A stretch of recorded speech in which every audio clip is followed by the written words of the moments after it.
삶이 내게 말을 걸어올 때. 두 번째 챕터. 이제 나 자신이 되다. 소명은 의지에서 나오지 않는다. 그것은 듣는 데서부터 출발한다. 소명이란 성취해야 할 어떤 목표가 아니라 이미 주어져 있는 선물이다. 타고난 재능을 발견하는 일. 나 이제 내가 되었네. 여러 해 여러 곳을 돌아다니느라 시간이 많이 걸렸네. 나는 이리저리 흔들리고 녹아 없어져 다른 사람의 얼굴을 하고 있었네. 메이스타튼의 나 이제 내가 되었네 중에서 사람이 본연의 자기 모습으로 돌아가는데 얼마나 오랜 시간이 걸리는가. 그 과정에서 자기 것이 아닌 남의 얼굴을 가면처럼 쓰는 일이 또 얼마나 많은가. 내면 깊은 곳의 정체성을 발견하기까지 우리의 에고는 얼마나 많이 녹아내려야 하며 흔들림을 겪어야 하는가. 모든 사람의 내면에 존재하는 참 자아. 이것이 바로 진정한 소명의 씨앗이자 우리 자신의 참된 정체성이다.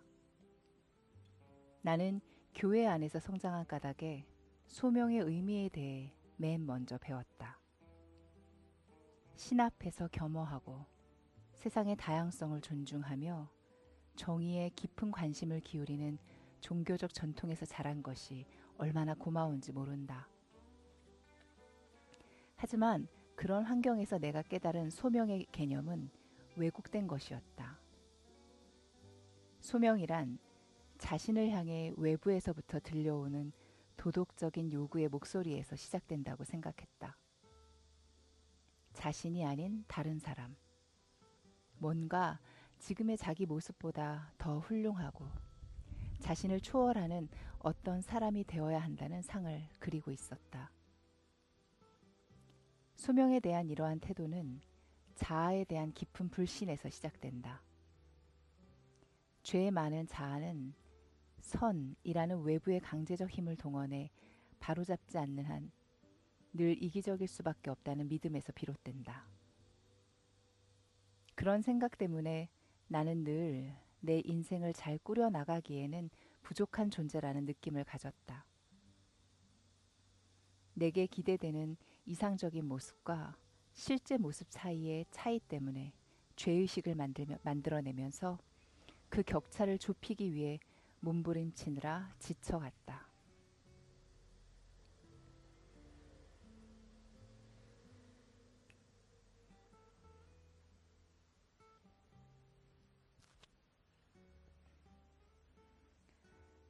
오늘날 내가 이해하는 소명의 의미는 상당히 다르다.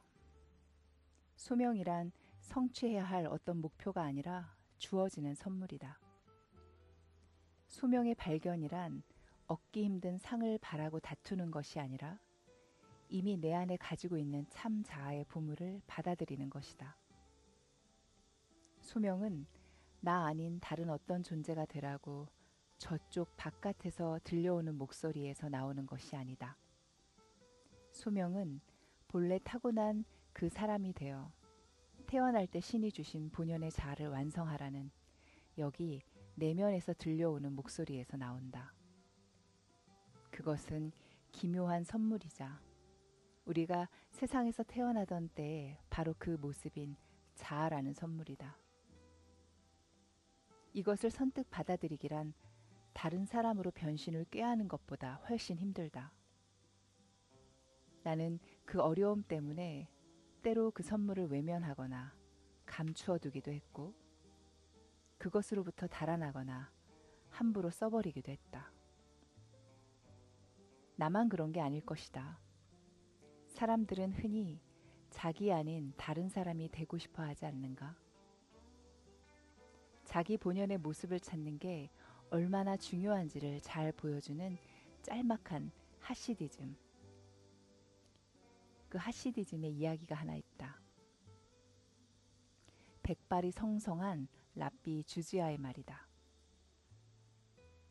신은 내게 왜 너는 모세 같은 사람이 되지 못했느냐 라고 묻는 게 아니라 왜 너는 주지아답게 살지 못했느냐 라고 물을 것이오.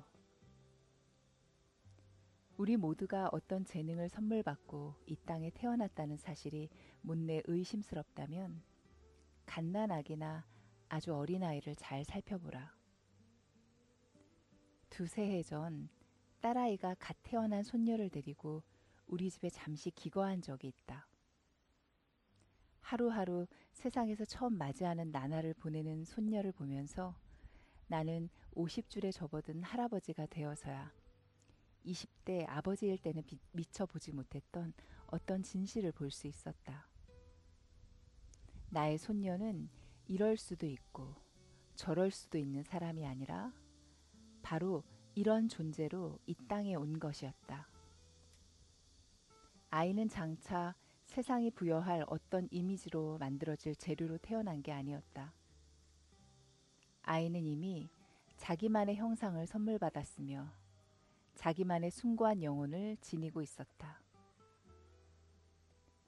토마스 머튼은 이것을 참 자아라고 했고 퀘이커 공동체에서는 내면의 빛 또는 각 개인의 내면에 존재하는 신의 형상이라고 부르며 인문주의자들은 정체성이나 본성이라고 부른다. 무엇이라고 부르든 그것은 너무나도 고귀하다. 갓난아기인 손녀딸의 모습에서 나는 날 때부터 아이 내면에 심어져 있는 성향과 기질을 관찰하기 시작했다.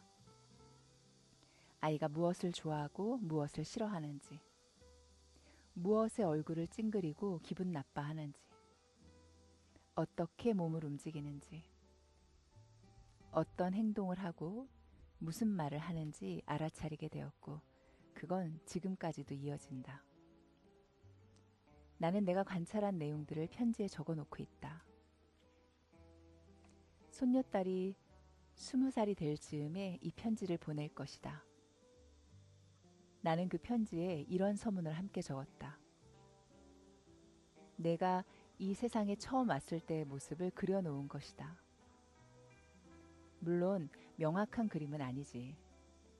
명확한 그림을 그릴 수 있는 사람은 너뿐이니까. 그래도 너를 너무나 사랑하는 어떤 사람이 그린 그림이란다. 어쩌면 이 기록이 할아버지가 훨씬 나중에서야 해낸 일들을 내가 더 일찍 해낼 수 있도록 하는데 도움이 될지도 모르겠다. 바로 내가 세상에 태어났을 때의 모습을 기억하고 참 자아라는 선물을 되찾는 일 말이다. 사람은 누구나 천부의 재능을 타고 이 땅에 태어난다. 그래 놓고는 인생의 절반을 그 재능을 내버리거나 다른 사람의 말에 미혹되어 잊어버리고 산다. 젊은 시절 우리는 자신의 진정한 모습과는 별 상관없는 기대들에 둘러싸인다. 우리의 자아를 알아주기보다는 어떤 틀 안에 끼워 맞추려는 사람들의 기대 말이다. 가정, 학교, 직장, 종교단체에서 우리는 참 자아를 버리고 사회적인 기준에 맞추어 살아가도록 교육받는다. 인종차별주의, 성차별주의와 같은 사회적 압력에 짓눌려 자기 본래의 형상은 알아볼 수 없을 만큼 망가질 때도 있다. 또한 우리 자신 역시 두려움에 내몰린 나머지 다른 사람들의 인정을 받기 위해 참 자아를 배반하는 일이 너무나 많다. 우리는 인생의 전반부를 살면서 본래 타고난 재능이 있었음을 잊어버리고 만다. 그러다가 혹시라도 눈을 뜨고 깨달아 잃어버린 것을 알게 되면 나머지 후반의 인생을 그 인생을 바쳐 원래 갖고 있던 선물을 되찾기 위해 애쓴다. 참 자아의 선로를 벗어났을 때 어떻게 하면 그 흔적을 다시 찾아갈 수 있을까? 한 가지 방법은 타고난 재능에 좀 더 근접하게 살았던 어렸을 때의 기억에서 실마리를 찾는 것이다. 몇 해 전 나는 일종의 타임머신에서 몇 가지 실마리를 찾았다. 친구가 너덜너덜해진 고등학교 신문을 한 부 보내왔는데 거기에는 1957년에 나의 장래 희망에 대해 인터뷰했던 기사가 실려 있었다. 고등학교 졸업반 시절 부푼 기대와 자신감에 차있던 나는 장차 해군 해양사가 될 것이며 그 다음엔 광고계에 진출할 것이라고 말하고 있었다. 사실 나는 그때 남의 얼굴을 쓰고 있었는데 그게 정확히 누구의 얼굴인지도 알고 있다. 아버지의 동료 중에 예전에 해군 조타수로 일했던 분이 있었다. 그분은 아일랜드인으로 사람을 끄는 카리스마가 있고 낭만적이었으며 거친 바다 내음을 풍기는 사나이 중의 사나이였다. 그는 모든 사람의 찬사를 받기에 아깝지 않은 사람이었다. 나도 그분처럼 되고 싶었다. 또 어린 시절 한 친구의 아버지가 광고업에 종사하고 있었다. 그의 모습은 너무 평범해서 별로 닮고 싶은 생각은 없었다. 그러나 그를 대변하는 액세서리 같은 멋진 자동차와 다른 덩치 큰 장난감들은 정말 가지고 싶었다. 이러한 자기 예언들은 50을 훌쩍 넘은 지금에 와서 보니 완전히 엉터리였다. 지금의 나는 퀘이커 교도로 평화주의자를 지향하는 작가이자 교사이며 행동주의자가 되어 있지 않은가. 이 사실을 있는 그대로 보면 우리가 인생에서 얼마나 일찍 자기 본연의 선로를 이탈하는지 알 수 있다. 하지만 역설의 렌즈를 끼고 보면 항해사와 광고인이 되고 싶어 했던 내 소망에는 오랜 세월 뒤에 모습을 드러낼 참 자아의 단서들이 들어있음을 알 수 있다. 단서란 말 그대로 암호화되어 있어 해독해야 알 수 있는 법이다. 광고인이 되겠다는 내 희망 속에 숨겨진 것은 내가 말과 말이 지닌 설득력에 매혹당할 것이라는 사실이었다. 바로 그 매력 때문에 나는 수십 년 동안 끊임없이 저술 활동을 해온 것이 아닌가. 해군 항해사가 되겠다는 희망 속에 숨겨진 것은 더 복잡했다. 폭력을 싫어하는 개인적인 성향이 처음엔 군인에 대한 환상으로 발현되었다가 많은 세월이 흐른 지금에 와서 오늘날 내가 열망하는 평화주의로 녹아든 것이다. 고교 시절 그토록 꼭 움켜쥐고 있던 정체성이라는 이름의 동전을 뒤집어 보면 시간이 흐르면서 모습을 드러낸 역설적인 정반대의 모습을 발견하게 된다. 더 어렸을 때로 돌아가 보면 내가 타고난 재능과 소명을 해독해낼 실마리를 찾기는 더욱 쉽다. 고등학교 시절 나는 비행의 신비에 푹 빠져 있었다. 그 시기의 아이들이 대개 그렇듯 나는 방과 후나 주말 대부분의 시간을 모형 비행기를 디자인하고 조립하고 날려보고 그리고 대개는 충돌시켜 박살내는 데 보냈다. 하지만 다른 아이들과 달리 나는 또 오랜 시간을 들여 비행술에 대한 8페이지짜리, 12페이지짜리 책을 만들었다. 종이 한 장을 옆으로 놓고 가운데에 수직선을 하나 그어 날개의 횡단면과 같은 설계도를 몇 장 그리고는 종이를 타자기에 밀어 넣었다. 비행기 표면을 가로지르는 공기의 흐름이 어떻게 진공 상태를 만들어 비행기를 날 수 있게 밀어 올리는지 설명을 적어 넣은 것이다. 그런 다음 이미 만들어 놓은 다른 종이 몇 장과 함께 반으로 접어 가운데를 스테이플러로 고정시키고 책에 표지 그림을 그리느라 진땀을 흘렸다.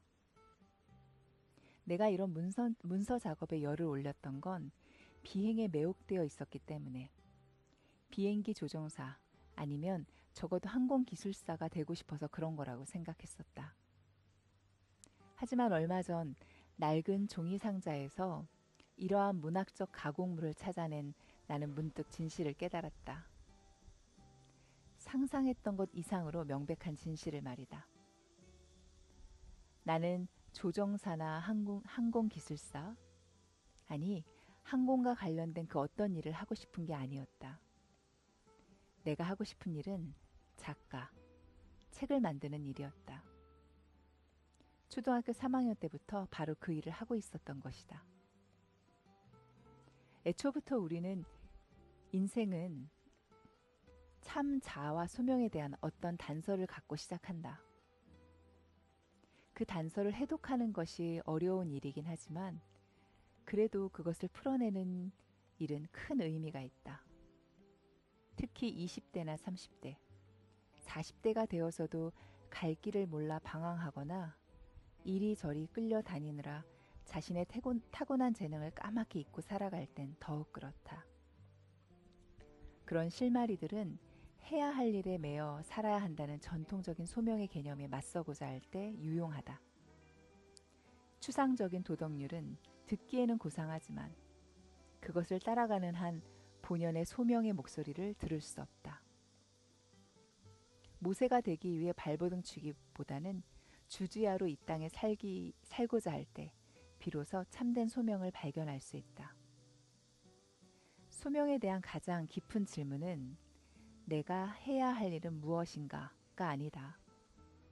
더욱 본질적이며 어려운 질문은 나는 누구인가? 내가 타고난 본성은 무엇인가이다. 세상 만물은 나름의 본성이 있다. 누구에게나 능력은 물론 한계도 있다. 한 예로 도자기 만드는 일을 보자.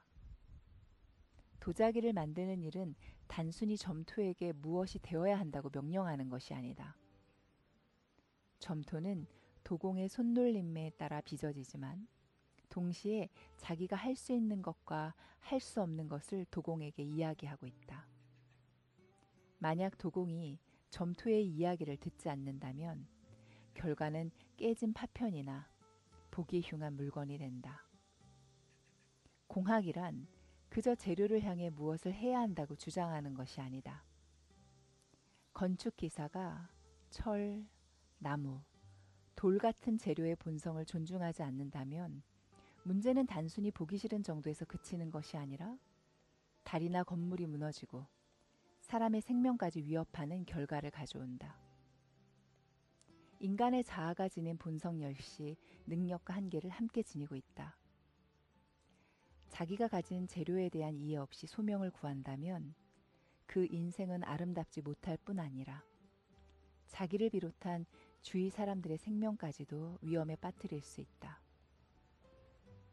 무언가 대단히 가치 있는 일에 몸 바치면서 꾸며대기를 해봐야 아무 소용이 없다. 소명과도 전혀 상관없는 일이다. 그것은 자기 본성을 유린하는 무지하고 건방진 시도이며 결과는 언제나 실패로 끝난다. 우리의 가장 깊은 소명은 그것이 우리가 되고자 하는 어떤 이미지에 맞든 안 맞든 자기의 진정한 자아를 향해 성장하는 것이다. 그러다 보면 모든 인간이 추구하는 기쁨을 발견할 뿐만 아니라 세상에서 진정 우리가 갈 길을 발견하게 될 것이다. 진정한 소명은 자아와 봉사를 하나로 결합한다. 프레더릭 뷰크너. 그는 소명을 깊은 마음 속에서의 기쁨과 세상의 절실한 요구가 만나는 지점이라고 정의한 바 있다. 뷰크너의 정의는 소명이란 자아에서 시작하여 세상의 요구를 향해 나아간다는 것이다. 현명하게도 소명의 시작 시점을 제대로 본 것이다. 소명의 시작은 세상이 원하는 바가 아니라 인간 자아의 본성으로부터 비롯된다는 것을. 그것은 바로 자아에게 신이 창조한 선물로 이 땅에 태어났음을 깨닫는 크나큰 기쁨을 안겨주는 것에서 시작한다. 세상의 얄팍한 도덕주의 문화와는 달리 여기서 강조하는 기쁨과 자아는 이기적인 의미가 아니다.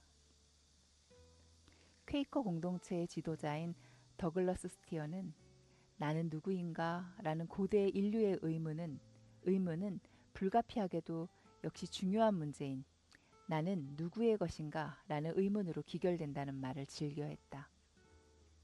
왜냐하면 관계의 바깥에 떨어져 홀로 존재하는 자아란 없기 때문이다. 우리는 반드시 자아라는 질문을 던져야 하고 그 결과가 어떻든 최대한 정직하게 대답해야 한다. 그렇게 해야만 우리 인생의 진정한 공동체를 만날 수 있다. 태어날 때부터 내 안에 심어진 참 자아의 씨앗에 대한 깨달음이 많아질수록 내가 심어진 생태계에 대해서도 더 많은 걸 깨닫게 된다. 나는 이 관계의 그물망 속에서 모든 종류의 존재와 더불어 상호작용하며 책임감을 가지고 기쁨을 나누면서 살도록 되어 있는 것이다. 씨앗과 조직, 자아와 공동체 양쪽을 모두 알아야만 이웃과 나 자신을 모두 사랑하라는 위대한 가르침을 실현할 수 있다.